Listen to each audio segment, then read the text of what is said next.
Bismillah. Assalamualaikum warahmatullahi wabarakatuh. Alhamdulillah wassalatu wassalamu ala Rasulillah Muhammad ibn Abdullah wa ala alihi wa sahbihi wa man walah wa la hawla wa la quwwata illa billah. Amma ba'du. Alhamdulillah, subuh hari ini adalah subuh yang mulia, waktu kelahiran baginda Rasulullah sallallahu alaihi wasallam.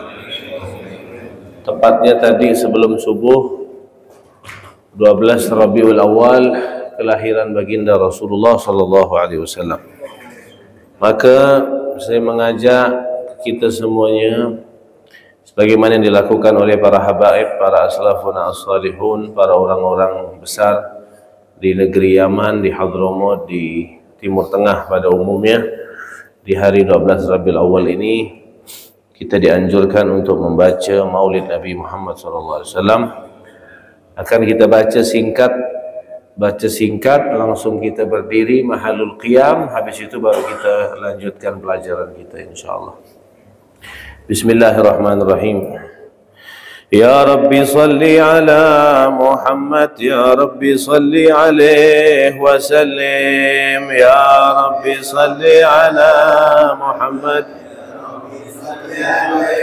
Ya Rabbi salli ala Muhammad, ashrafi badrin fil kawni ashraq, Ya Rabbi salli ala يا رب صل على محمد أكرم داء يدعو إلى الحق يا رب صل على يا رب صل على محمد المصطفى الصادق المصدق يا رب صل على يا رب صل على محمد أهل الورى منطقا وأصداق يا رب صل على محمد يا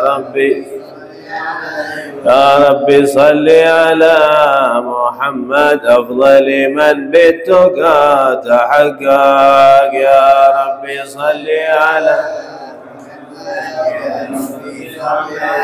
يا رب صل على محمد من بالسخاء والوفاء تخلق يا رب صل على محمد يا رب صل عليه يا رب صل على محمد واجمع من الشمل ما تفرق يا رب صل على محمد يا رب يا رب صل على محمد واصلح وسهل ما قد تعوق يا رب صل على ربي صل عليه وسلم يا ربي صل على محمد وافتح من الخير كل مغلق يا ربي صل محمد يا ربي صل عليه وسلم يا ربي صل على محمد وآله ومن بالنبي تعلق يا ربي صل على محمد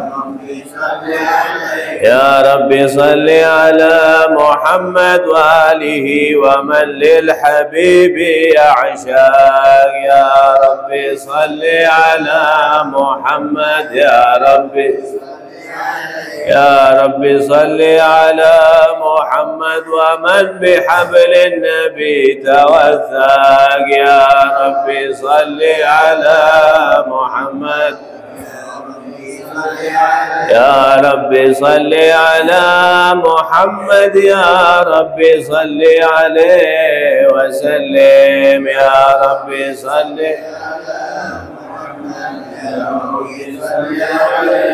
اللهم صل وسلم وبارك عليه وعلى آله اللهم صل وسلم وبارك عليه وعلى آله فحين قرب أوان وضي هذا الحبيب علنت السماوات والأرضون من فيهن بترهيب، وامتار الجود الإلهي على أهل الوجود تثيج، وألسنة الملائكة بالتبشير للعالمين تعل. سبحان الله والحمد لله إله إلا الله والله أكبر. سبحان الله والحمد لله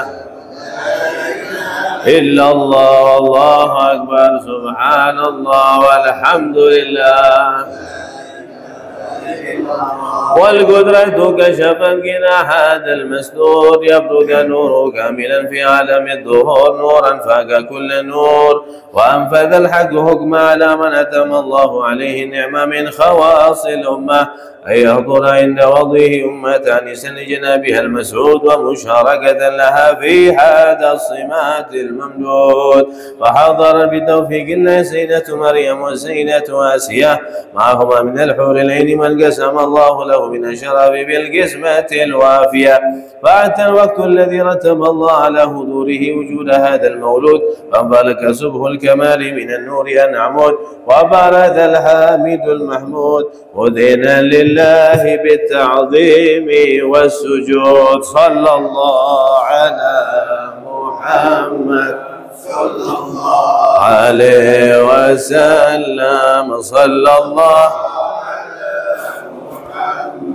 صلى الله عليه يا نبي سلام عليك، يا رسول سلام عليك، يا حبيب سلام عليك، صلوات الله عليك، يا نبي سلام عليك، يا رسول سلام عليك، يا حبيب سلام عليك، صلوات الله.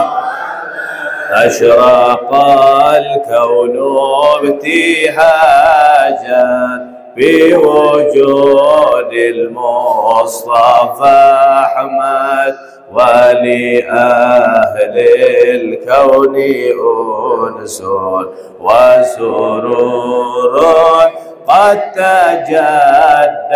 الله يا نبي سلام عليك، يا رسول سلام عليك، يا حبيب سلام عليك، صلوات الله عليك.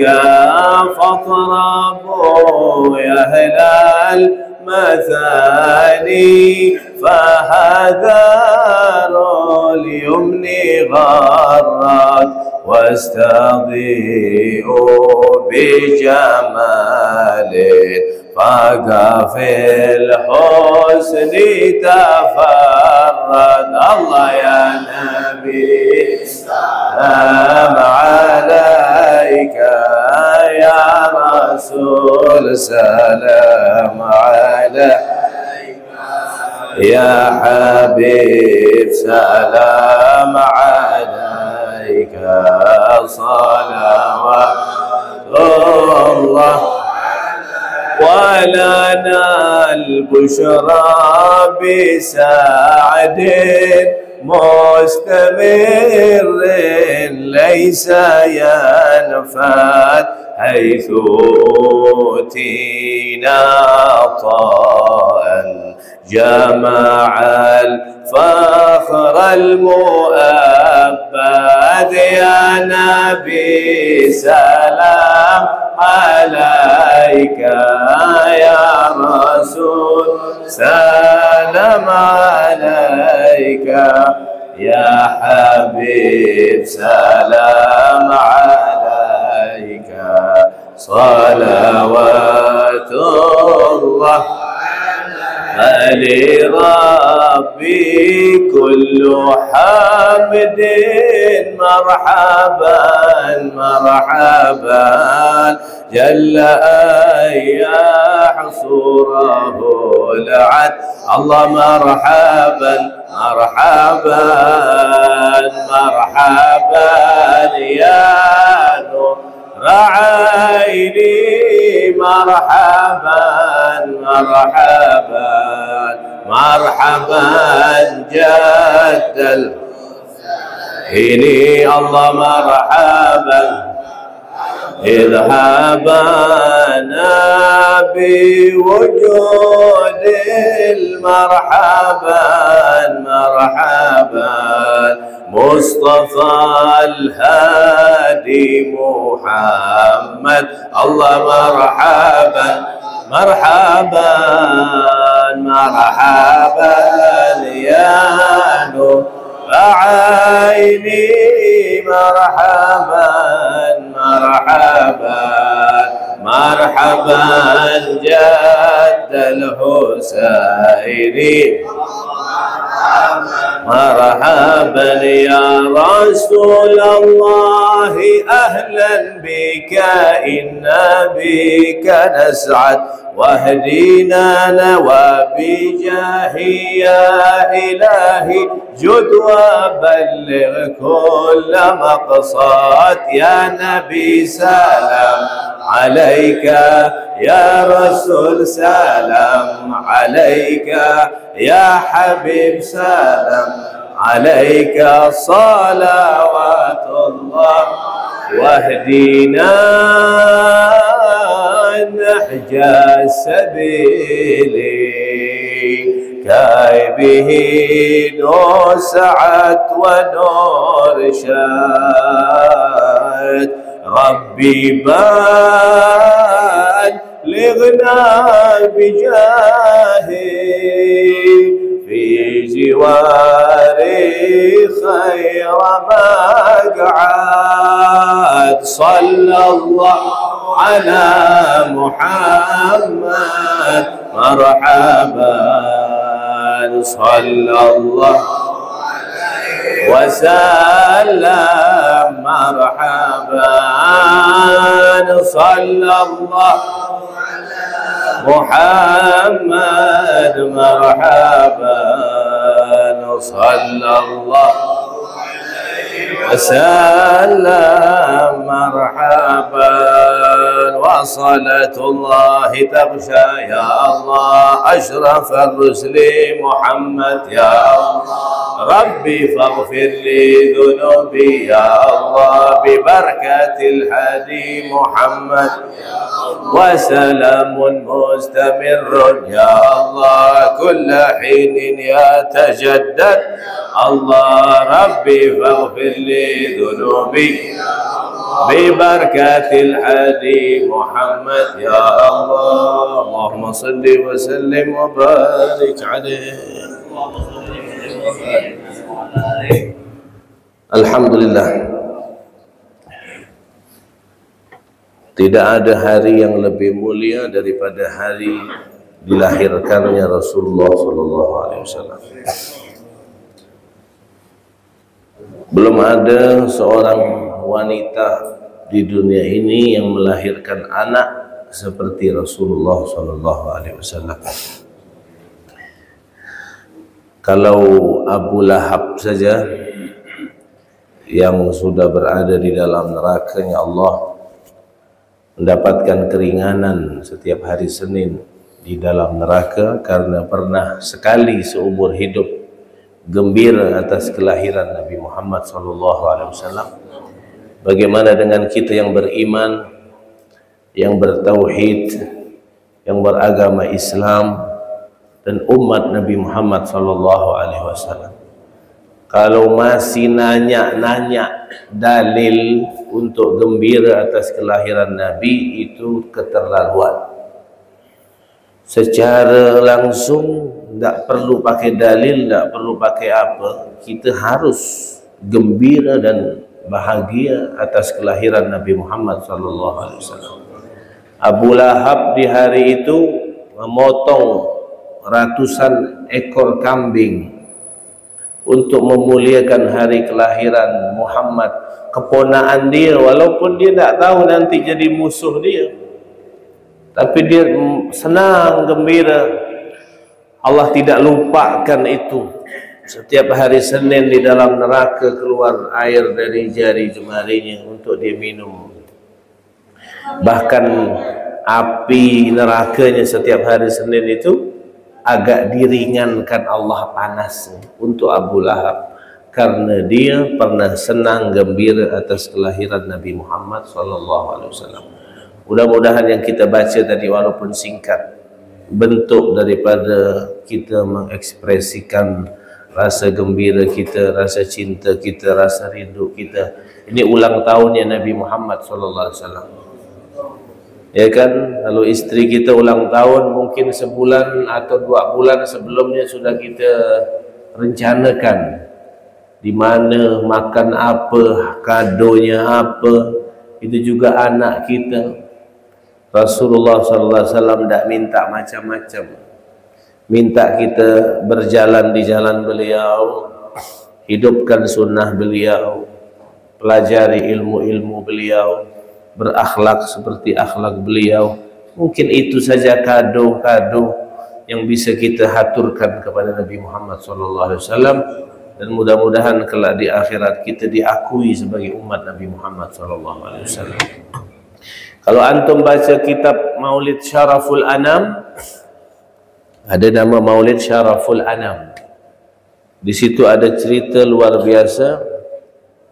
Ada seseorang tinggal di Mesir pada saat itu. Kana rajulun bi Misra. Ada seorang laki-laki tinggal di kota Mesir. Setiap tahun kalau datang tanggal 12 Rabiul Awal, dia memperingati Maulid Nabi Muhammad SAW di rumahnya. Jadi Maulid yang sebenarnya itu di rumah masing-masing ya sebenarnya.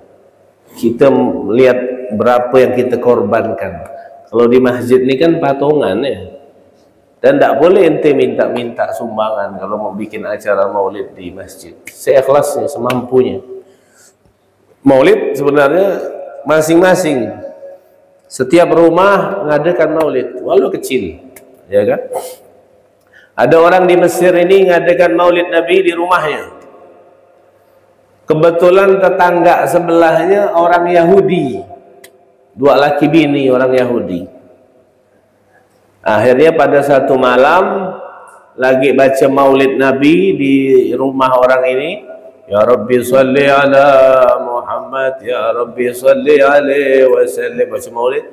Ini istrinya orang Yahudi ini pas mau tidur sama suaminya di kamar malam, dengar orang baca Maulid Nabi, orang ramai datang makan apa semuanya. Istrinya ini nanya, istri Yahudi ini nanya sama lakinya, bang, dia bilang, ma fa'ala jarunal muslim, apa yang dilakukan oleh tetangga kita yang muslim itu, ya kan, sehingga dia mengeluarkan harta yang banyak untuk memberi makan orang-orang yang hadir di rumahnya.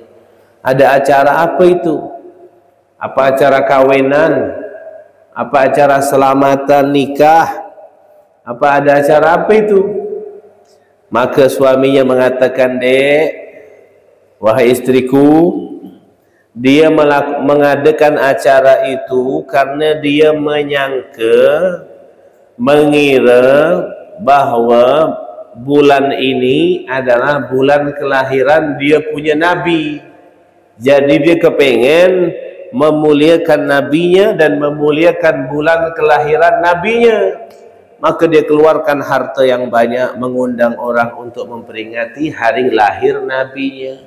Oh gitu ya bang ya? Iya. Akhirnya udah tidur nih Yahudi nih berdua nih. Subhanallah, ini cerita nyata nih dalam kitab Syaraful Anam, Maulid boleh dicek. Di saat tidur, istri Yahudi ini mimpi. Di dalam mimpi, istri Yahudi ini melihat ada seorang laki-laki yang wajahnya indah seperti bulan purnama bercahaya masuk ke rumah tetangganya yang muslim itu. Kemudian orang yang indah yang bercahaya ini dikawal oleh beberapa orang yang ngawal ini pun mukanya bercahaya semuanya. Karena penasaran istri Yahudi dalam mimpi tadi ini, pergilah dia ikut masuk juga di rumah orang muslim tetangganya untuk ngejar orang yang bercahaya tadi itu. Sampai di rumah lihat orang ramai, ya kan? Istri Yahudi ini memberanikan nanya kepada salah satu jamaah yang ada di situ. Mohon maaf, itu yang datang itu siapa mukanya bercahaya? Maka orang-orang serentak mengatakan itu adalah Nabi Muhammad SAW. Terus yang di belakang yang ngawal itu siapa? Itu sahabat-sahabatnya. Oh, kenapa dia datang ke rumah tetangga aku muslim ini? Iya, Nabi Muhammad datang hanya kepingin menjawab salam mereka dan kepingin menggembirakan mereka karena mereka orang dalam rumah ini telah memperingati daripada bulan kelahiran Nabi Muhammad SAW. Jadi Nabi balas, Nabi datang. Kemudian kata istri Yahudi ini bilang, kira-kira kalau aku panggil dia nih, mau tak dia nyawat aku? Kata orang bilang, panggil saja. Nabi Muhammad ni orangnya yang Masya Allah akhlaknya, pasti dia akan menyaut panggilan kau. Akhirnya dalam mimpi tadi ini istri Yahudi coba manggil, ya Muhammad, ya Muhammad, ya Muhammad. Maka Nabi Muhammad dengan adab dan akhlaknya luar biasa, bukan nyaut tuh ya, tapi tak ada ngadap. Kalau kita kan begitu tuh kalau dipanggil tuh ya. Nabi Muhammad membalikkan semua badannya, kemudian mengatakan labbaiki. Ada apa? Kata Nabi Muhammad, labbaik. Maka istri orang Yahudi tadi ini terheran-heran mengatakan, ya Muhammad, kenapa kau mau menyaut panggilan aku sedangkan aku bukan beragama seperti agama kau? Bahkan aku ini adalah orang Yahudi yang memusuhi kau. Maka apa kata Nabi Muhammad SAW? Kata Nabi Muhammad, tidaklah aku menyaut panggilanmu, melainkan aku sudah tahu bahwa Allah telah memberikan hidayah kepadamu. Kaget dia Pak, langsung bangun, langsung di dalam mimpi itu bilang apa? Ya Rasulullah, belum pernah aku lihat orang yang mulia seperti engkau. Langsung dia bersyahadat dalam mimpi, asyhadu an la ilaha illallah wa asyhadu anna Muhammadar Rasulullah. Langsung dia bangun dari tidurnya di tengah malam kan. Setelah bangun itu dia langsung syahadat lagi di atas kasurnya. Ini lakinya yang Yahudi masih tidur nih sampingnya nih. Dia langsung syahadat Pak. Ya Allah, dia bilang, asyhadu an la ilaha illallah wa asyhadu anna Muhammadar Rasulullah. Kemudian dia berniat nanti besok pagi dia akan mengadakan acara maulid besar-besaran sebagai tasyakuran dia telah masuk Islam di tangan Nabi Muhammad dalam mimpi tadi itu, dan dibuktikannya di alam nyata langsung dia syahadat. Dia pengen nanti pagi ngadakan acara maulid tasyakuran karena dia masuk Islam dan tasyakuran atas bulan kelahiran Nabi Muhammad SAW. Cuma dia mikir, laki aku masih Yahudi, gimana aku mau ngadakan acara maulid ini? Ini kalau ketahuan nih bahaya nih, ya kan? Mikir, udahlah tidur lagi, masih malam nih, tidur lagi. Subhanallah, di saat dia bangun subuh pagi, lihat suaminya sudah tidak ada di kasur. Mana pula laki aku nih, dia bilang, tumben pagi udah ngilang dia nih. Setelah dia turun ke bawah, tengok suaminya lagi nyapu, lagi bersih-bersih, tumben tak pernah. Bawa belanjaan banyak. Akhirnya bininya nanya, bang, tumben pula ni ada apa nih? Ya kan? Apa can nih hari ini nih? Tumben kau nyapu belanja banyak. Apa kata lakinya? Subhanallah. Kata lakinya, dek, hari ini abang mau ngadakan acara. Acara apa? Acara selamatan kau masuk Islam. Kaget dia. Loh, Kok tahu ente anak masuk Islam? Kan mimpi, tidak ada yang tahu. Tidak ada diceritakan ini. Kata lakinya bilang, aku mau ngadakan acara selamatan kau masuk Islam.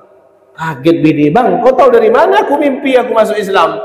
Ya kan? Padahal bini udah bingung nih bagaimana cara nak ngadakan maulid. Lakinya belum Islam, tapi subhanallah lakinya udah ngadakan duluan, belanja, nyapu. Kata lakinya, aku kepengen tasyakuran kau masuk Islam. Dari mana kau tahu bang? Iya, setelah Nabi Muhammad masuk ke mimpi kau, giliran dia masuk ke mimpi aku. Kemudian Nabi Muhammad bilang, bini kau udah masuk Islam tadi, aku juga masuk Islam dalam mimpi itu. Subhanallah. Langsung dia bikin acara tasyakuran dua laki bini masuk Islam dan tasyakuran atas kelahiran Nabi Muhammad SAW. Maka pengarang kitab Maulid Syaraful Anam mengatakan, kalau orang Yahudi saja bisa masuk Islam karena peringatan Maulid Nabi Muhammad SAW, bagaimana dengan lingkungan kita kalau banyak umat Islam? Makanya adakan maulid di rumah-rumah, di musola, di masjid, di mana semuanya adakan maulid. Peringatan Maulid Nabi ini memberikan hidayah kepada siapapun. Insya Allah tidak ada yang mustahil. Nabi Muhammad lahir saja berhala-berhala 360 tumbang semuanya. Api yang tak pernah padam disembah oleh orang Majusi 1000 tahun padam. Jendela-jendela besar yang ada di kerajaan Persia tumbang semuanya di malam kelahiran Nabi Muhammad SAW. Nabi Muhammad datang membawa perubahan. Yang tadi orang nyembah api suruh nyembah Allah, yang tadi orang nyembah patung suruh nyembah Allah, yang tadi orang nyembah raja suruh nyembah Allah, mengajak kita untuk bertauhid kepada Allah. Maka insya Allah mudah-mudahan dengan pembacaan maulid tadi Allah rubah kehidupan kita insya Allah dengan kehidupan yang lebih baik. Antum yang mau maulid, maulid, yang tak mau maulid terserah, yang penting jangan banyak komentar saja, ya, itu saja. Mau maulid, maulid, tidak maulid, tidak maulid. Jangan mulut bid'ah, sesat, masuk neraka, ini kafir semuanya. Itu bukan ajaran Nabi Muhammad SAW. Tidak ada ajaran Nabi mengkafirkan orang, membid'ahkan orang. Maulid, maulid, yang tidak maulid, tidak apa-apa. Maulid bukan wajib, maulid bukan sunnah, maulid juga bukan haram. Perkara yang bagus untuk menunjukkan kegembiraan kita atas kelahiran Nabi Muhammad SAW. Ana dulu di Darul Mustafa, di tempatnya Habib Umar, di pondok kita di Hadramut, Yaman sana. Kalau udah masuk bulan maulid ini, setiap titik di pondok itu dibacakan maulid. Di depan kamar, di tepi, di jalan-jalan, di kantor, di mana, di halaman. Pokoknya tidak ada satu titik di pondok itu melainkan dibacakan maulid Nabi Muhammad SAW. Biar cahaya itu semuanya penuh di pondok itu. Dan Nabi Muhammad hadir. Ruh, jasad hadir dalam peringatan maulid Nabi Muhammad SAW.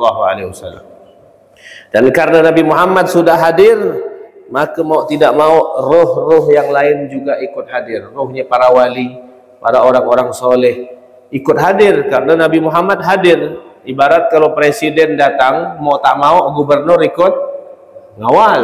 Tak perlu diundang tuh gubernur tuh. Pak Jokowi datang, Pak Sutarmiji mesti jemput di bandara. Kalau enggak dipecat nanti, ya kan?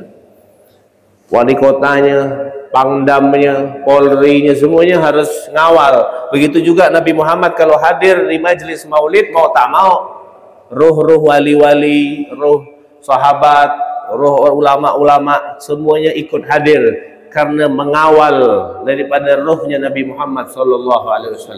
Makanya kita adakan acara maulid Nabi biar Nabi hadir di rumah kita. Roh-roh orang-orang saleh juga hadir. Dan mudah-mudahan ini bukti bahwa kita cinta kepada Nabi Muhammad SAW. Amin ya rabbal alamin. Kita lanjutkan pelajaran kita sedikit. Mudah-mudahan berkah insyaallah.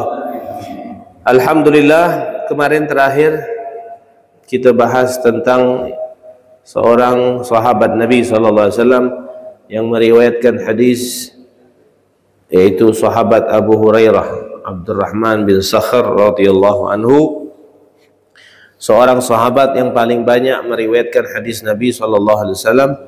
ada 5.000 sekian hadis yang diriwayatkan oleh Sayyidina Abu Hurairah, namanya Abdurrahman bin Sakhar.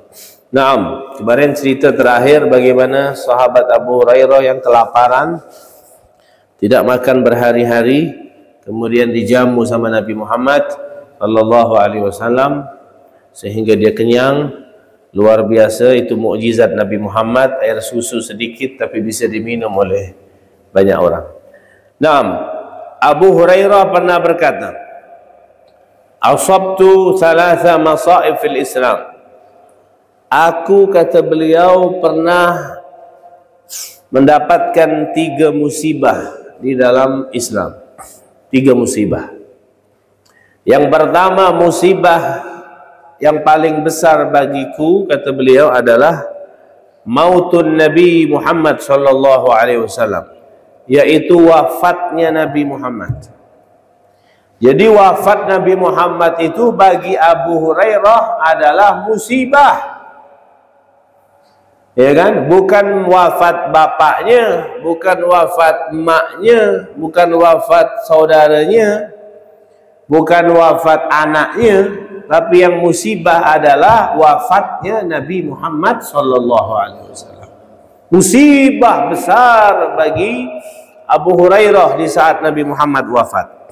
Kemudian musibah yang kedua adalah waqutila Utsman, terbunuhnya sahabat Nabi khalifah yang ketiga, yaitu Sayyidina Utsman bin Affan. Sayyidina Utsman bin Affan ini adalah menantu Nabi Muhammad sallallahu alaihi wasallam. Bahkan dia menikahi 2 daripada anak Nabi Muhammad. Bukan sekaligus 2, tak boleh. 1 meninggal baru dia kahwin lagi sama anak Nabi. Jadi 2 yang dikahwin sama Sayyidina Utsman, Ruqayyah dan Ummu Kulthum. Pertama Ruqayyah meninggal, kahwin sama Ummu Kulthum. Jadi dia kahwin sama 2 putri Nabi. Makanya dia dapat gelar Dzunnurain. Dzunnurain, orang yang memiliki 2 cahaya, karena dia menikahi 2 putri Nabi Muhammad sallallahu alaihi wasallam. Sayyidina Utsman ini ceritanya panjang dan akhirnya beliau terbunuh. Kenapa Abu Hurairah sedih dan menganggap ini musibah besar baginya? Karena Sayyidina Utsman ini sangat dekat dengan sahabat Abu Hurairah. Orang yang paling dekat setelah wafatnya Nabi itu Sayyidina Utsman bin Affan. Dekat sama Abu Hurairah dan sangat memperhatikan Abu Hurairah. Maka tak kala Sayyidina Utsman meninggal, itu bagaikan Rasulullah juga yang meninggal lagi. Makanya sedih dia. 2 itu. Yang ketiga, ini yang ajib ini. Apa itu? Wal mizwat. Mizwat. Apa itu mizwat? Mizwat itu tempat nyimpan kurma. Tempat nyimpan kurma. Ada di Timur Tengah itu tempat khusus, mungkin dulu ya, sekarang mungkin tidak ada lain tempatnya. Tempat untuk nyimpan kurma-kurma. Dulu orang makan hanya kurma saja cukup, ya kan? Di suatu hari Abu Hurairah ini pergi musafir bersama Nabi Muhammad SAW. Tiba-tiba Nabi bilang, "Ya Abu Hurairah, kau ada bawa bekal tak? Bawa makanan tak?"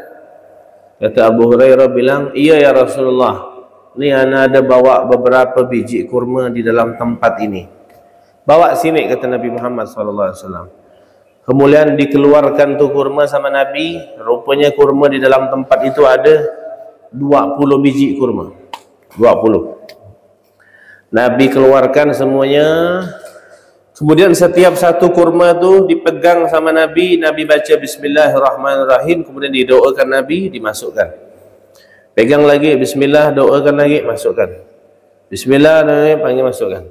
Setelah ada 20 semua dimasukkan, kemudian Nabi Muhammad bilang, "Ayo, panggil semua pasukan-pasukan perang.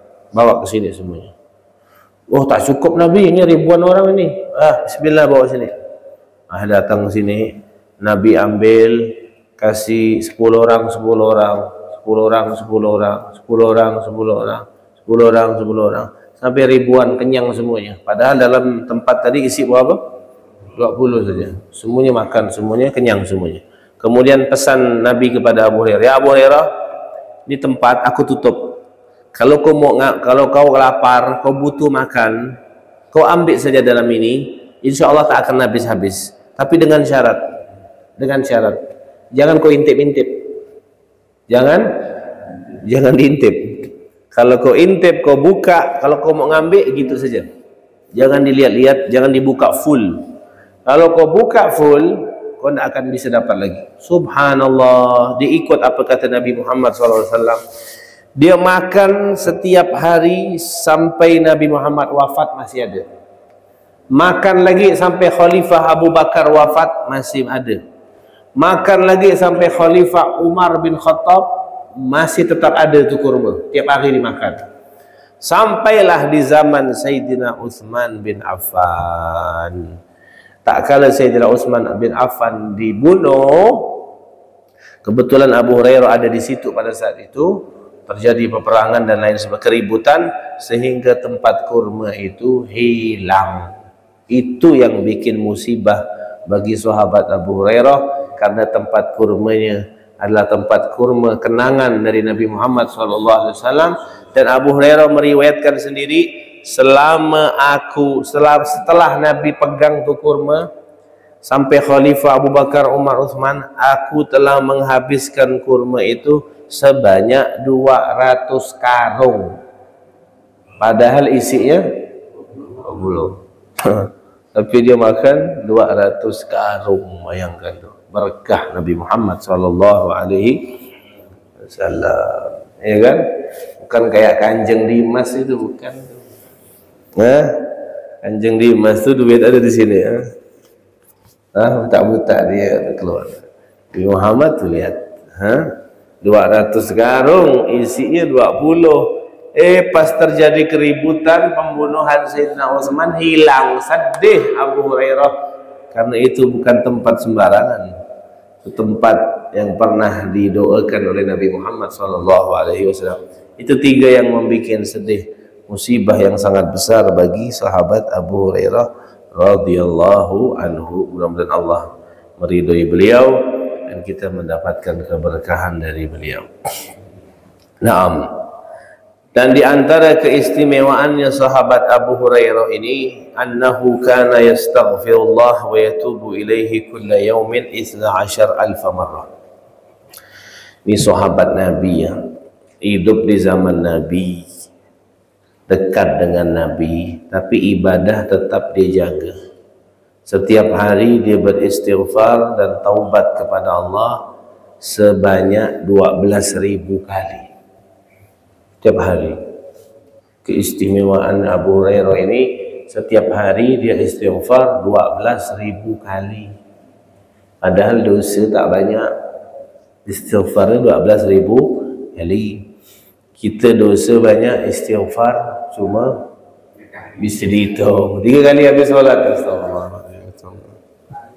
12.000 kali setiap hari, belum amalan yang lain, baru istighfar saja.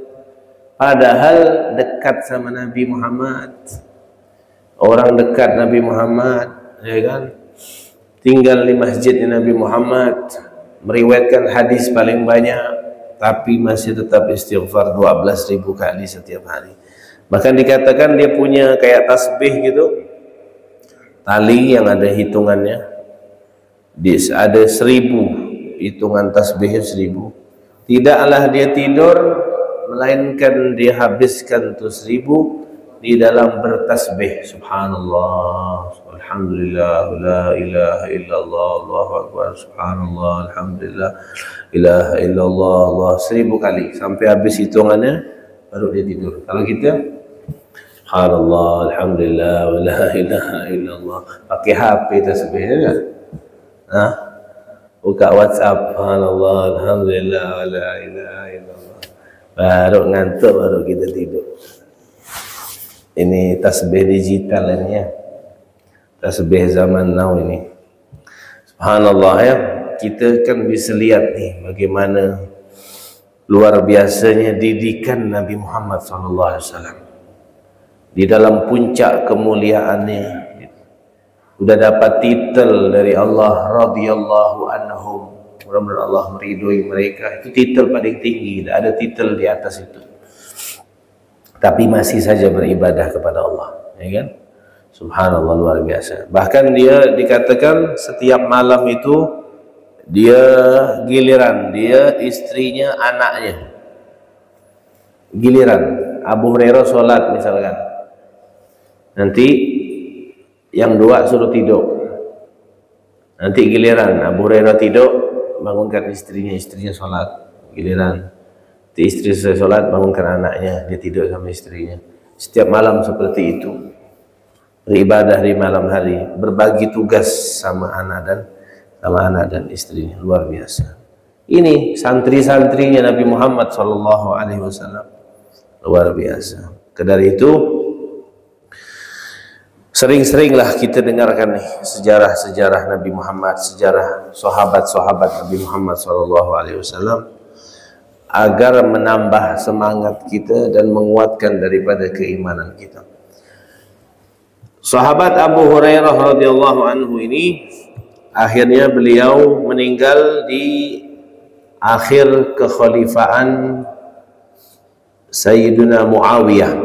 Umurnya kurang lebih 78 tahun meninggal, dan dimakamkan di Baqi pada umur 78 tahun. Sayyidina Abu Hurairah radhiyallahu anhu. Nah, beliau meriwayatkan hadis dari Nabi Muhammad sallallahu alaihi wasallam. Apa hadisnya? Beliau mengatakan, Nabi Muhammad SAW bersabda, "Man yuridillahu bihi khairan yufaqihu fid-din."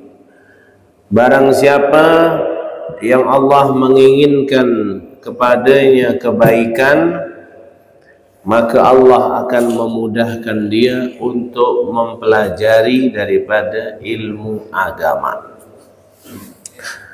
Sebenarnya ilmu ini di dalam hadis ini tidak khusus ilmu agama, ilmu umum juga masuk, ilmu formal, ilmu dunia, itu kita harus cari juga.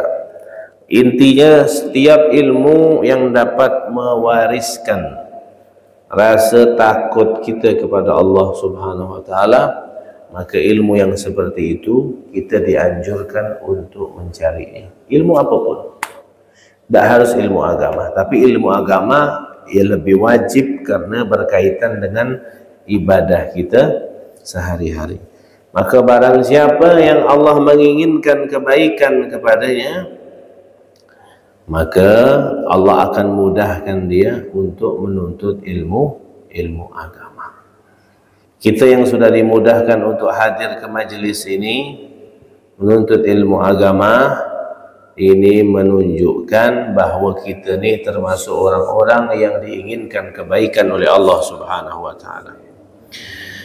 Di masyarakat kita kadang ilmu itu dibedakan menjadi dua, kan?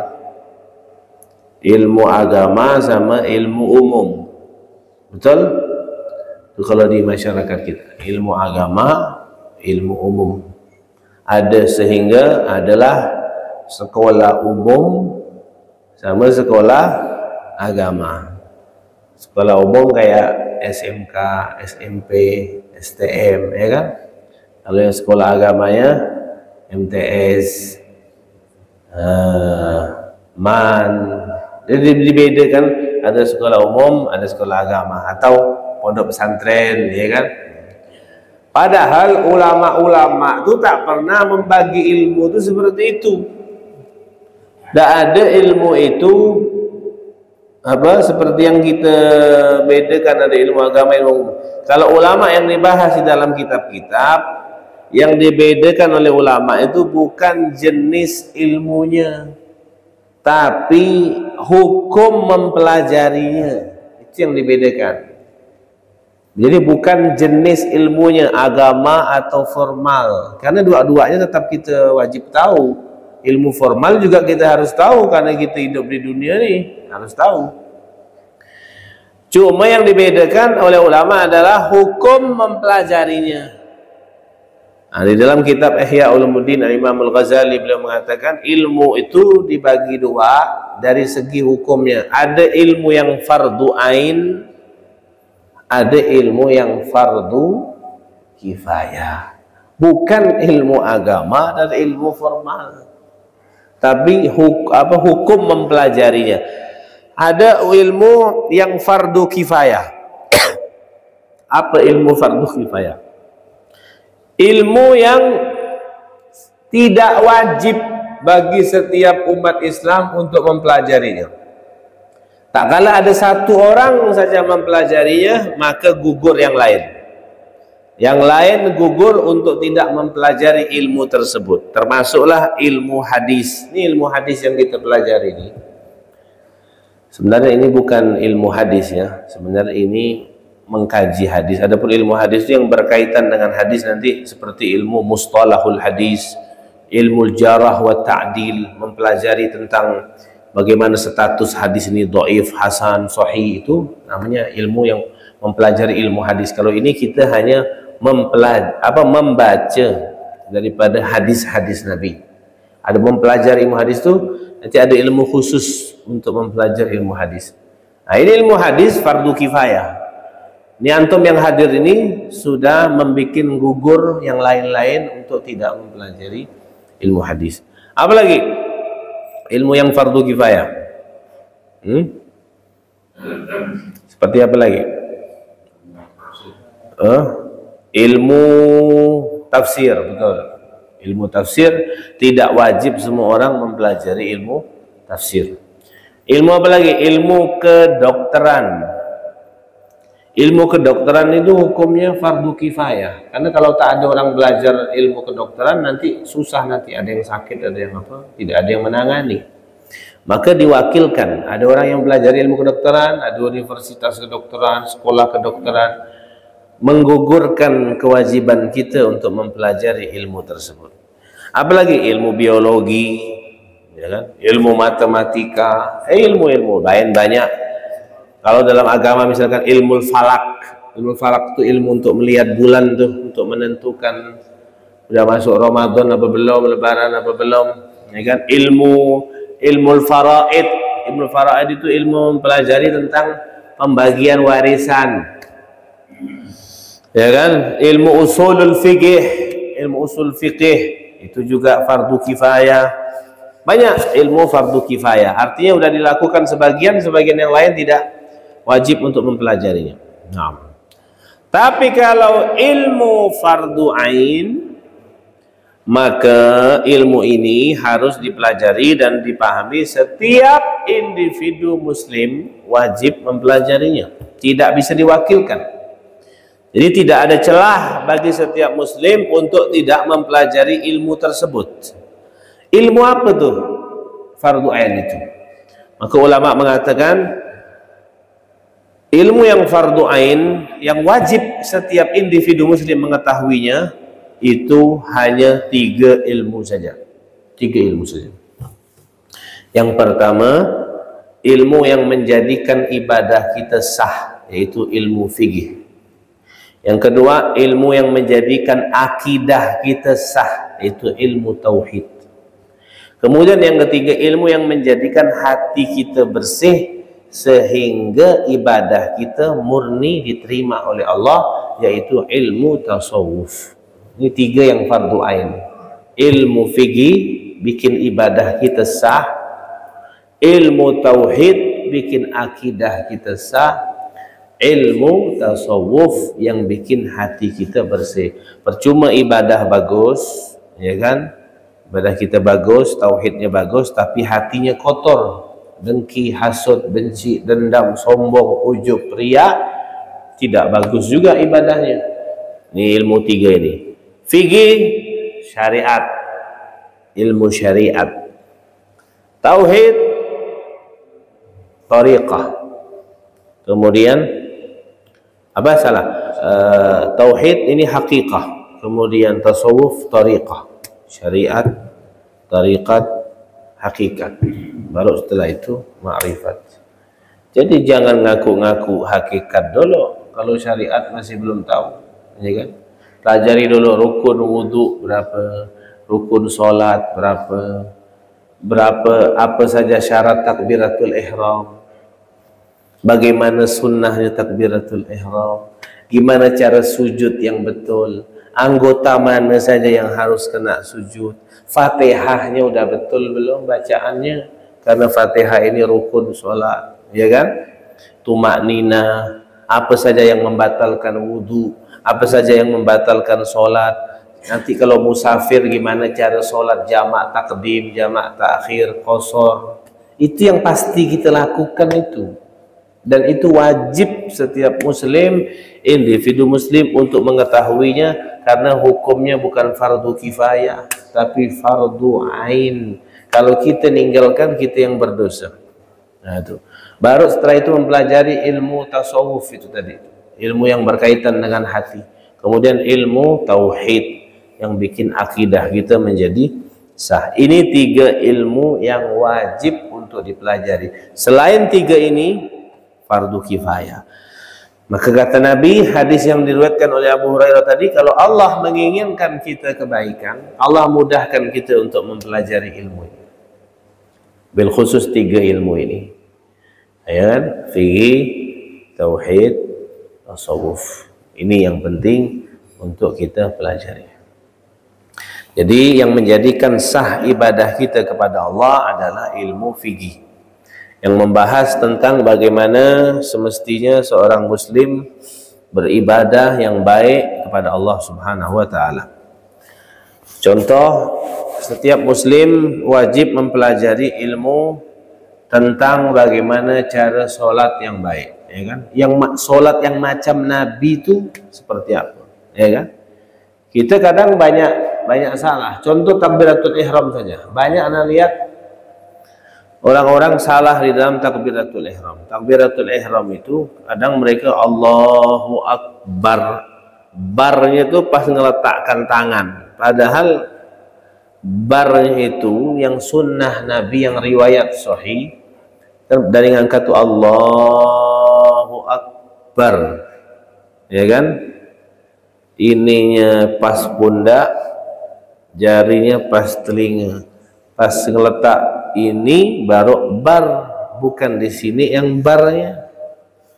Allah sebenarnya ngangkat tangan ini sunnah, inti tak ngangkat tangan pun Allahu Akbar udah sah. Ngangkat tangan nih satu, ini sunnah 1, ya kan? Melebarkan jari sedikit itu sunnah 2, meletakkan ini di pundak sunnah 3, ini di telinga sunnah 4. Udah 4 dah sunnah. Ada 10 sunnah itu dalam takbiratul ihram.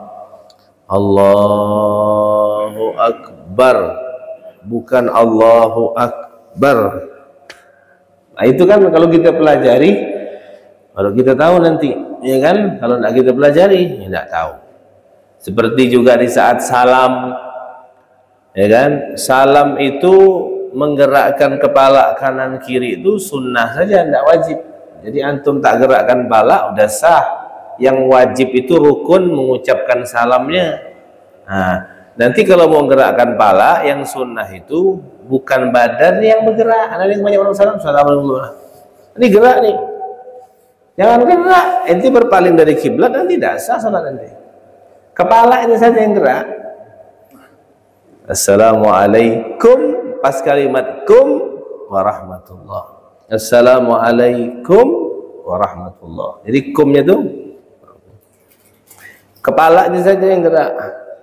Jangan badannya ikut gerak. Nah, itu harus dipelajari betul-betul gimana cara ruku yang betul. Kalau ruku itu usahakan badannya lurus, jangan gini, lurus, sehingga kalau seandainya gelas pun diletakkan di atasnya tak jatuh gelas tuh, saking lurusnya. Nah, beda dengan sujud. Kalau sujud memang mohon maaf bokongnya harus lebih tinggi, jangan sejajar. Kalau sujud kebalik, kalau sujud itu kepala di bawah, bokongnya ditinggikan, ya kan? Kemudian tangan dilebarkan begini. Kalau perempuan ditutup tangannya begini, kalau laki-laki justru dibuka. Nabi Muhammad tuh kalau sujud dibuka begini sehingga kalau ada anak kambing kecil lewat tuh bisa, saking lebarnya. Kalau kita nih anak ayam pun tak bisa lewat. Tekuk begini. Nah, itu perempuan yang nekuk begitu, itu perempuan. Kita buka sunnahnya seperti itu yang berkaitan dengan sholat yang benar. Kita bukan hanya sholat, kita mau seperti Nabi bilang, sallu kama ra'aitumuni usalli. Sholatlah seperti kalian melihat aku sholat. Macam mana kita nak lihat Nabi? Dari riwayat-riwayat itu lah. Sahabat lihat, tabi'in terus sampai saat ini. Makanya harus berguru. Gimana nanti wudhunya yang betul kayak gimana? Antum boleh buka YouTube, tulis Habib Umar bin Hafid wudhu. Itu ada Habib Umar wudhu langsung di Afrika. Ada orang minta langsung. Antum lihat cara wudhunya gimana yang betul begini. Bagus, itu sunnah riwayat sahih. Ya kan? Bagaimana cara wudhu yang benar. Karena masih banyak orang wudhunya asal-asalan saja. Kalau orang wudhu di keran apa tuh, basuh kaki ya, gitu-gitu kan ya. Kaki dia ke banyak nanti harus dia semuanya lengkap, tumit, hati-hati. Harus kena. Basuh tangan kadang di sini tidak kena. Gitu ya, gitu nggak kena. Bagaimana mau sah ibadahnya? Makanya masih hidup kacau balau. Urusan sholat nih nomor satu. Kalau udah sholat betul, semuanya betul urusan dunia akhirat kita. Kita tak sadar, yang penting sholat. Kalau udah kalimat yang penting sholat, nah ini repot ini. Kita mau bukan yang penting sholat, kita mau sholat kita benar, baik, sesuai dengan sunnah Nabi Muhammad SAW. Di sini ada kajian fikih kan? Khalas. Datang, hadir, belajar, tanya. Kalau tak tahu, tanya. Wudhu kita yang betul, begitu juga cara membersihkan najis. Nah, ini emak-emak nih harus tahu di rumah, apalagi yang punya budak kecil, ya kan? Cara membersihkan najis air kencing itu gimana? Jangan main simbol-simbol ya. Satu rumah najis semua nanti. Itu cara nyuci baju saja pakai mesin cuci itu ada hukum fikihnya. Di antaranya jangan sampai air dulu baru baju, tapi baju dulu baru air yang dialirkan. Itu ada cara-cara dalam fikih, tidak sembarangan. Makanya harus belajar. Jangan bilang anak udah cukup, yang penting sholat, yang penting ini pandai nanti Allah ngampunkan. Tidak kayak gitu. Jadi muslim yang baik, yang betul, belajar ilmu fikih. Cara mencuci najis, cara bertayamum, cara beristinja yang betul seperti apa, duduknya gimana, cara menuntaskan airnya gimana, doanya apa. Ada lagi istinja pakai batu, dibahas semuanya dalam fikih. Nah, itu penting ilmu yang berkaitan dengan ibadah kita, biar ibadah kita sah. Itu namanya ilmu fikih. Kemudian juga kita suruh wajib mempelajari ilmu yang berkaitan tentang puasa. Masuk bulan Ramadan harus tahu. Banyak orang tak tahu cara niat, yang nak tahu, ya kan kadang. Kemudian apa saja yang membatalkan puasa. Sampai ada yang bilang, "Beb, tak boleh nangis bulan puasa, batal." Dari mana nangis batalkan puasa?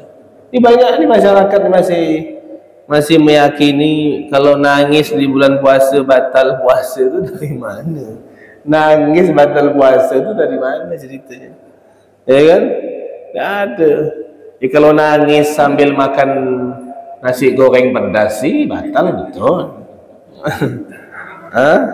Makan seblak pedas-pedas, nangis batal itu. Nangis apa pula nangis batalkan puasa pula? Ya, ada yang bilang pakai minyak wangi apa batal puasa. Dari mana pakai minyak wangi batal puasa? Ajaran-ajaran dari kitab mana ke yang dibaca? Ya kan, berkaitan dengan puasa. Begitu juga yang berkaitan dengan zakat. Ya kan, gimana cara mengeluarkan zakat yang betul? Ada zakat fitrah, ada zakat mal, ya kan, harus dipelajari. Begitu juga yang mau berangkat haji harus tahu. Yang mau berangkat umroh harus tahu. Anak kadang ada orang nih umroh, ada tanya niat umroh ya tak tahu. Apa yang kau buat sana? Foto-foto ya? Oh iyalah. Dia nunjukkan dia pernah ke sana, ya kan? Niat umroh dia tak tahu.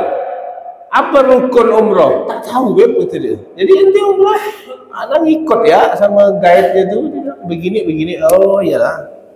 Ente umroh menghabiskan duit ya macam itu. Ente kenal Nabi Muhammad tak? Nasab Nabi siapa? Berapa anak Nabi? Ente umroh untuk ziarah Nabi, ente tak kenal sama Nabi macam mana? Lebih baik ente sedekahkan duit kasih orang miskin banyak butuh duit, anak yatim. Daripada ente ke sana pun tak kenal Nabi macam mana? Kenal loh, baca sejarahnya, pelajari yang betul, ya kan? Lalu ente umroh, jangan umroh niatnya hanya untuk pamer-pamer kayak artis-artis tuh. Tiap tahun nanti ada jadwal khusus ke sana, pakai kerudung bagus, balik umroh buka lagi. Macam mana situ? Haji.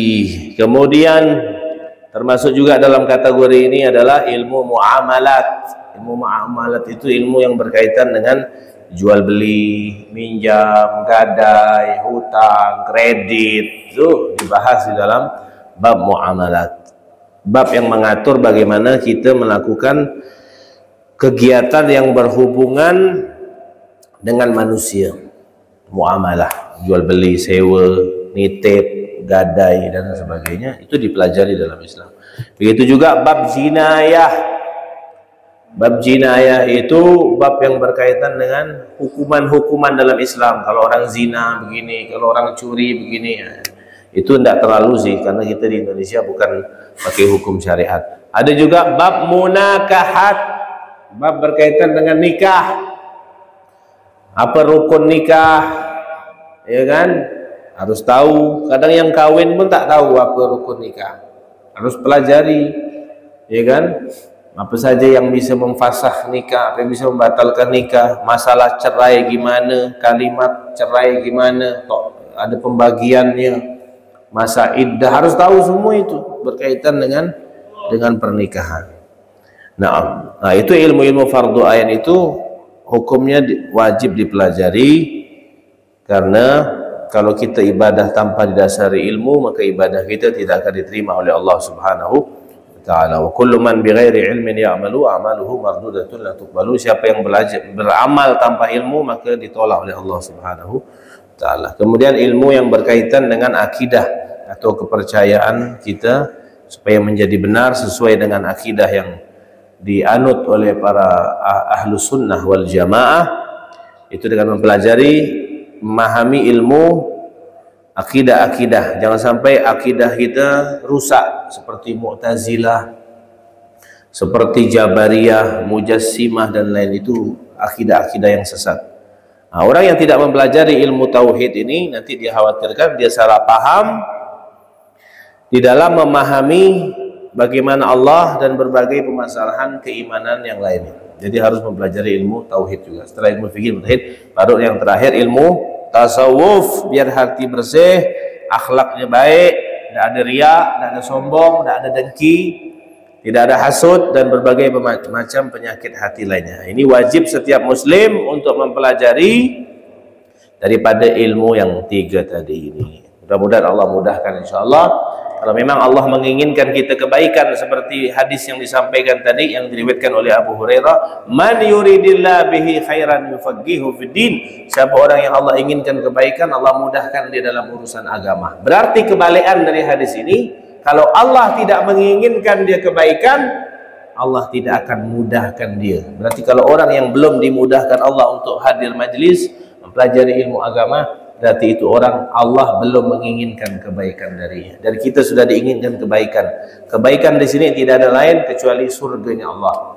Mudah-mudahan istiqamah sampai mati seperti ini insyaallah. Amin ya rabbal alamin. Itu saja. Subhanakallah bihamdik, asyhadu an la ilaha illa anta, astaghfiruka wa atubu ilaik. Ada yang bertanya? Pak RT. Pasti bertanya. Assalamualaikum warahmatullahi wabarakatuh. Beliau adalah sahabat Nabi yang beliau meriwayatkan kurang lebih 5.000.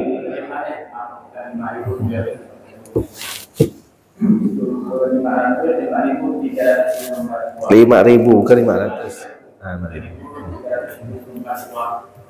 Ya. Mereka mendampingi Nabi sampai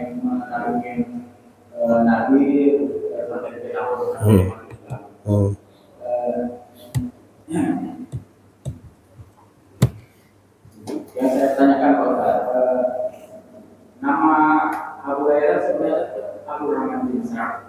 Kenapa dipanggil Abu Hurairah? Nah, itu pertanyaan pertama. Yang kedua, dan jelaskan tuh. mengapa kita diceritakan untuk menuntut? Mengapa kita diceritakan untuk menuntut ilmu daripada ibadah? Yang kedua, yang ketiga, kalau kita lihat dari penjelasan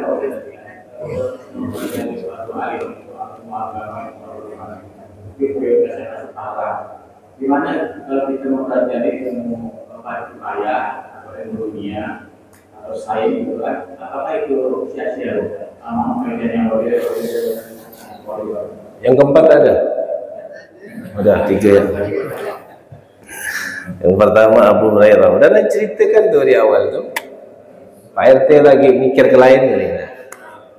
Abu Hurairah itu namanya aslinya Abdul Syams, budaknya, hambanya matahari. Nama dia sebelum masuk Islam. Masuk Islam dirubah Abdurrahman. Nama yang paling afdal itu yang berkaitan dengan nama Allah. Abdurrahman, Abdurrahim, Abdul Rauf, Abdul Somad. Itu bagus. Kemudian setelah dia suka main kucing, simpan kucing di bawah lengan bajunya, Nabi lihat. Akhirnya orang Arab tuh suka ngasih gelar-gelar. Suka main kucing namanya bapak kucing. Atau bukan bapak kucing ya. Kalau bapak kucing berarti dia punya anak kucing. Tapi pak kucing. Nanti Pak RT kalau suka miara kucing, nanti anak panggil Abu Hurairah Pak kucing. Ya kan? Kalau suka main apa? Suka mancing, nanti panggil Pak Ikan. Pak RT suka main apa? Main catur, suka main catur. Gaplek. Itu yang pertama, karena dia suka. Lakop, itu namanya lakop. Kalau kunyah itu dikaitkan sama anak pertama. Kalau bernama anaknya Muhammad, berarti dipanggil Abu Muhammad. Anaknya misalkan namanya Maryam, berarti Abu Maryam. Itu kunyah. Kalau lakop dengan sesuatu. Kalau dia berkumis misalnya, Abu Pak Kumis namanya. Abu Syanab, kalau dia hitam legam misalnya, Abul Aswad, Pak Hitam. Tergantung yang dia lakukan. Yang kedua, kenapa kita karena ibadah tidak akan sah kecuali dengan ilmu. Dan ilmu menjadi paling afdolnya ibadah. Ini kita yang hadir nih, ini lebih afdol daripada orang yang berzikir kepada Allah sekarang. Karena dengan ini ibadah kita jadi bagus. Orang zikir manfaatnya hanya untuk diri sendiri. Ibadah apapun. Kalau ilmu manfaatnya luas. Setelah kita pelajari, bisa kita ajarkan ke orang lain. Kemudian yang ketiga, mempelajari ilmu selain ilmu agama, apakah sia-sia? Tidak. Tadi Anda bilang di awal, setiap ilmu yang penting mewariskan kita takut sama Allah. Kalau ilmu agama sekalipun tidak bikin kita tambah takut sama Allah, percuma tuh ilmu. Ilmu ini tak perlu banyak-banyak, sedikit saja, tapi bikin kita takut sama. Ciri ilmu itu takut, bukan hebat ngomong, hebat berdalil, hebat berdebat, indah dalam apa kata-kata, itu bukan ilmu, itu hanya gambaran ilmu, huruf ilmu, huruf. Hakikat ilmu takut sama Allah. Dalilnya innama yakhsyallaha min ibadihil ulama. Yang takut sama Allah hanya ulama, orang yang berilmu. Artinya kalau orang berilmu tak takut sama Allah, itu bukan ulama, keramak namanya. Cirinya ilmu, makin hari kita belajar tambah takut. Kalau tambah berani nyari-nyari dalil untuk membenarkan diri kita, itu berarti ilmunya tidak manfaat. Dapat dia ilmu, cuman ilmu ada dua.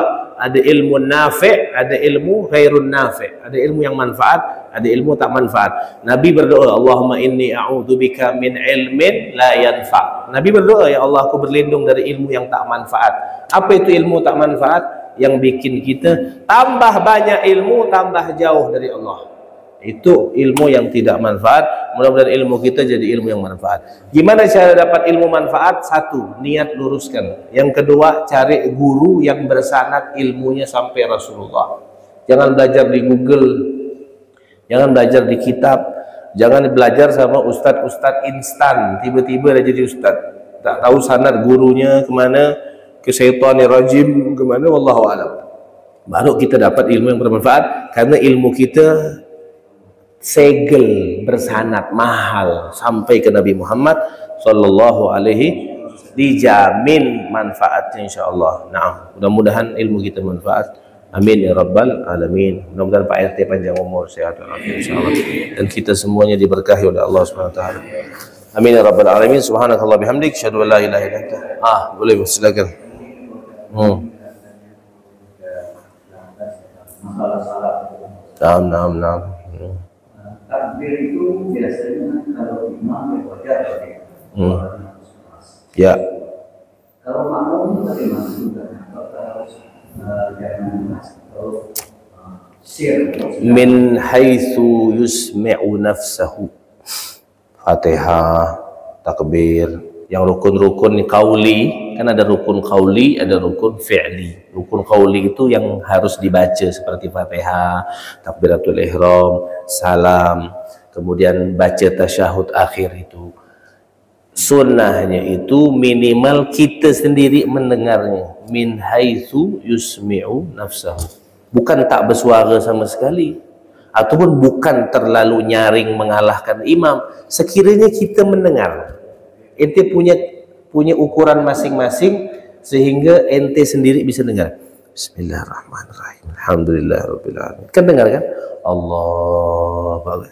Sekiranya ente sendiri yang mendengar. Nah, itu. Bukan terlalu nyaring, bukan juga tak bunyi sama sekali. Senyap ada solat. Itu solat kan? Jangan tak bunyi sama sekali. Kata ulama kasih batasan fikih itu sekiranya kita sendiri yang mendengar. Kalau kita baca Fatihah tak ada bunyi sekali, tidak sah. Karena rukun qauli itu minimal kita sendiri yang mendengar. Begitu juga takbiratul ihram. Kalau imam wajar karena dia imam harus keras. Nah, ya kan? Lalu yang kedua, umat iman itu apakah khusus bacaan atau isi? Yang disebutkan di dalam rukun tumak ninah itu hanya di rukun fi'li saja. Rukun fi'li itu seperti berdiri, kemudian mau ruku, i'tidal, sujud 2 kali, duduk di antara 2 sujud, itu yang disebut tumak ninah. Ar-ruku ma'at tumak ninah, wal i'tidal ma'at tumak ninah, was sujud marratain ma'at tumak ninah. Di situ disebutkan ruku dengan tumak ninah, satu paket. I'tidal dengan tumak ninah. Rukun qauli tidak ada tumak ninah. Rukun qauli seperti Fatihah itu disunahkan kita bacanya tartil dan dengan tajwid, dengan huruf yang betul, kemudian tasdid-tasdidnya diperhatikan. Adapun rukun gerakan saja yang dianjurkan, yang bukan dianjurkan malah rukun ya, tumak ninah. Tumak ninah itu apa? Berhenti sejenak dengan ukuran seperti ente mengucapkan kalimat subhanallah. Berapa detik tuh subhanallah? 2 detik, 3 detik, diam sementara. Allahu akbar, ya Sami Allah wa hamidah, ya. Bukan kayak orang yang tarawih yang 7 menit 20 rakaat tuh. Itu tak ada. Itu kalau lomba sama Valentino Rossi kalah 2 lap. Hah? Itu tak ada tempat, tidak sah solat seperti itu. Bahkan ada ulama yang mengatakan tumak ninah rukun sendiri, bukan ruku bersama tumak. Enggak, ruku tumak ninah itu lebih keras lagi, sehingga kalau ente tak tumak ninah udah jelas. Nah, untuk keluar dari khilaf kita tetap mengatakan tumak ninah rukun. Jadi kalau kita tinggalkan tumak ninah tidak sah solat kita, baik solat yang wajib ataupun solat yang sunnah. Harus tumak ninah, minimal berhenti sejenak, ukuran kalimat subhanallah, diam gitu. Sukunul a'dha, tenangnya anggota tubuh dengan kadar subhanallah. Nah, adapun rukun qauli tidak ada. Cuma nanti ada saktatus shalah, berdiam sebentar antara sholat, seperti setelah takbir ke Fatihah ada berhenti sejenak, dari Fatihah ke surat ada berhenti sejenak, dari selesai surat mau ruku ada berhenti sejenak. Nah, itu nanti ada dibahas di dalam kitab fikih. Adapun tumak ninah di rukun yang fi'li yang digerakkan. Nah, udah Pak, udah gak? Udah. Sila Bu. Salam. Saya kan sering mendengar ibu-ibu ini kan di sebelah saya itu kayaknya itu sibuk, benar Pak? Sibuk apa tuh? Kayak bersuara gitu Pak Ustaz. Maksudnya sibuk di dalam bacaan sholatnya. Sehingga mengganggu kekhusyukan kita terhadap doa apa bacaan kita itu hukumnya gimana Pak Ustaz? Dan orang itu sampai sekarang pun seperti itu. Jadi dia baca tuh nyaring. Pokoknya terdengar lah gitu. Terdengar lah. Sehingga kita tuh udah fokus. Dan kayaknya lebih sibuk dia dibandingkan imam.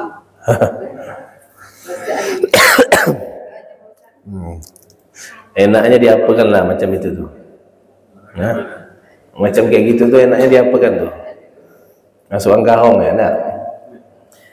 Mungkin karena ketidaktahuan dia, tinggal nanti ente yang udah tahu, ente kasih tahu dengan baik-baik, kasih tahu, Bu, mohon maaf, Ibu kalau baca itu sekiranya yang Ibu saja yang mendengar, karena Ibu makmum, adapun bersuara selain itu mengganggu dan memang tak boleh, ya kan? Batasannya segitu saja, sekiranya kau sendiri yang mendengar. Ini bukan lagi cerita ganggu tak ganggu, memang itu sudah tidak boleh. Tambah lagi mengganggu orang lain, lebih salah lagi. Tinggal dikasih tahu. Kalau dibilang berdosa karena ketidaktahuan dia, ya dia berdosa. Kok dia tidak tahu berdosa? Iyalah, dia tinggal di daerah ilmu di mana-mana, majelis di mana-mana, ulama. Sekarang ini tak ada istilah tidak tahu. Kebodohan yang dimakzurkan, yang dikasih uzur tak apa-apa tuh hanya dua. Orang yang baru masuk Islam sama orang yang tinggal dari daerah yang jauh dari Islam. Jadi kalau dia bilang tak tahu tuh dimaafkan. Kita ni tak ada lagi dah. Masjid-masjid sekeliling kita ni majlis semua. Ustaz-ustaz di mana-mana, Google bisa, semuanya bisa. Dia tak ada istilah. Kenapa kau begini? Tak tahu. Saya tak ada istilah tak tahu sekarang. Tak tahu tu hanya dua. Kalau kau baru masuk Islam sama tinggal di daerah jauh dari Islam. Kalau kita nemu sama orang-orang yang seperti itu, yang salah di dalam pemahaman dalam agamanya, mungkin karena tak tahu ataupun mungkin karena salah dengar, mungkin salah berguru juga, maka kita yang tahu, kita ajak diskusi baik-baik. Jangan ngamuk-ngamuk, jangan marah-marah, kasih nasihat. Takut tersinggung, makanya ente datang bawakan dia kue lapis ke apa, iya kan? Habis sudah cerita kue lapis, dia udah kasihlah tadi itu, kasih dia kue lapis, kasih dia hadiah, udah senang hati dia, baru Bu mohon maaf, pandai-pandai lah. Dakwah itu kan harus yang baik biar orang simpatik sama kita. Macam mana ataupun nanti ibu cari cara yang lain, kebetulan nanti di majelis ada dia, ibu tanya masalah ini, ya kan? Ustadznya yang menjawab secara tak langsung sudah memberikan nasihat kepada dia, kan? Tanpa ibu yang jawab, ustadz yang jawab, kebetulan ada dia di situ, udah selesai, ya. Makanya kita harus belajar fikih betul-betul. Nah, wallahu alam bisa. Ada yang tanya lagi Ibu? Sila Pak. Salam. Saya mohon pertanyaan dan masalah tasawuf. Mohon.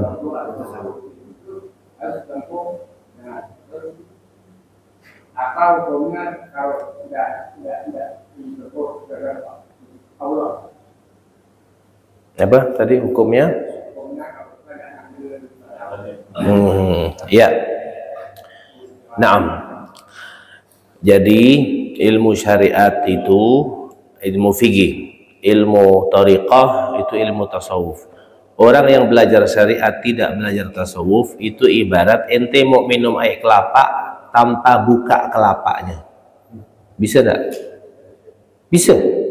Ente mau minum air kelapa, tidak dibuka dulu kelapa, bisa minum. Dari mana minum? Syariat itu seperti kelapa. Thariqah atau tasawuf itu air dalamnya. Atau bahasa lain apa? Lautan itu syariat itu adalah perahu. Lautan itu adalah tarekat atau tasawufnya. Ya kan? Gimana perahu mau jalan kalau tak ada laut airnya? Mesti ada airnya. Itulah tasawuf. Kelapa adalah syariat fikihnya, isi apa air dalamnya itu adalah tasawufnya. Gimana ente mau? Tidak bisa, harus percuma kelapa kalau tak diminum. Syariat saja tidak bisa, harus ada tasawuf. Itu pembahasannya panjang. Ana jelaskan itu di Masjid Syakirin, Jalan Suwitnyo. Masih belum habis-habis cerita syariat, hakikat, tarikat itu panjang. Kalau Anda jawab sekarang, ini udah gelisah semuanya. Tidak mungkin. Artinya kata ulama, barang siapa yang belajar fikih tak belajar tasawuf, maka dia tertipu. Barang siapa belajar tasawuf saja tidak belajar fikih, maka dia akan zindik. Zindik itu mendekati kafir. Tapi belajar fikih, belajar tasawuf, baru dia menjadi orang yang sempurna. Ya kan? Belajar fikih saja hukum halal haram, tapi hatinya dengki, hasad, benci sama orang, percuma. Atau belajar tasawuf, hatinya bersih, masya Allah, cerita maqam, cerita wali, tapi solat, rukun solat tak tahu, wudhu tak tahu. Dia tak bisa, udah satu paket ini, dua sayap, fikih dan tasawuf. Fikih dan tasawuf tak bisa. Kata Imam Syafi'i, faqihan sufiyan kun laisa wahidan. Fikih, ahli fikih dan ahli tasawuf jangan jadi salah satu, harus dua-duanya.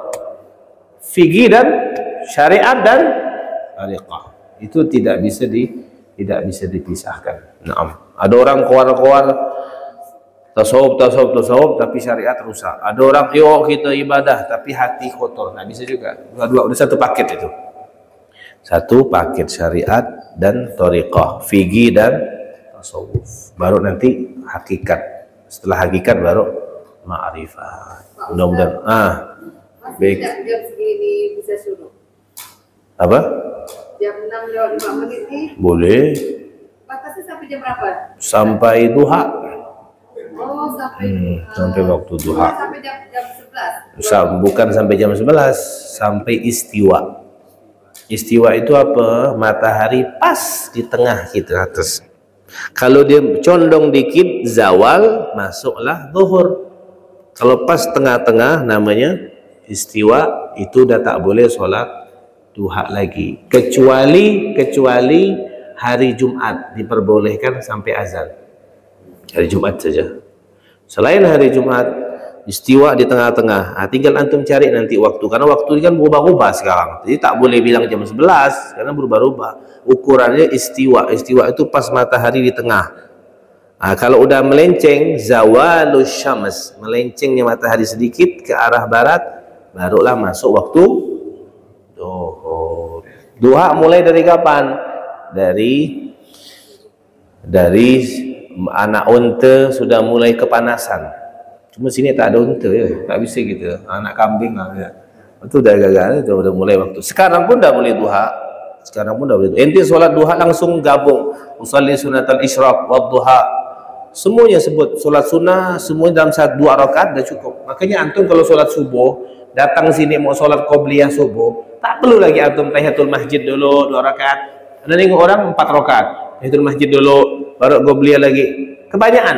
Makanya 2 rakaatnya ibadah orang yang berilmu lebih afdal dari 7.000-nya rakaat orang tak berilmu. Cukup nanti 2 rakaat dia datang usolli sunnatan tahiyatul masjid wa sunnatul wudu wa qobliyatas subuh, langsung 2 rakaat itu. Salat sunnah banyak bisa digabung dalam 2 rakaat. Tak perlu antum ulang-ulang. Antum 4 rakaat. Orang yang berilmu cukup 2 rakaat gabung, lebih afdal daripada ente 4 rakaat. Makanya ibadah harus pakai ilmu. Tak perlu antum. Anda lihat rata, cuma anda mau negor tak mungkin. Tidak apa-apa dia mau sholat 4 rakaat tak masalah. Mau 40 rakaat pun urusan dia. Cuma anda lihat kok orang 2 rakaat lagi. Cukup usalli sunnatan tahiyatul masjid wa sunnatan qabliyatal fajr. Allahu akbar. Tak perlu ulang-ulang lagi. Udahlah. Ana mau makan bubur ayam dulu sama Pak Asep ini. Ana udah lapar. Ana kita selesai, nanti kita lanjut lagi. Wallahu a'lam bishawab. Subhanakallah bihamdik, asyhadu an la ilaha illa anta astaghfiruka wa atubu ilaik. Assalamualaikum warahmatullahi wabarakatuh.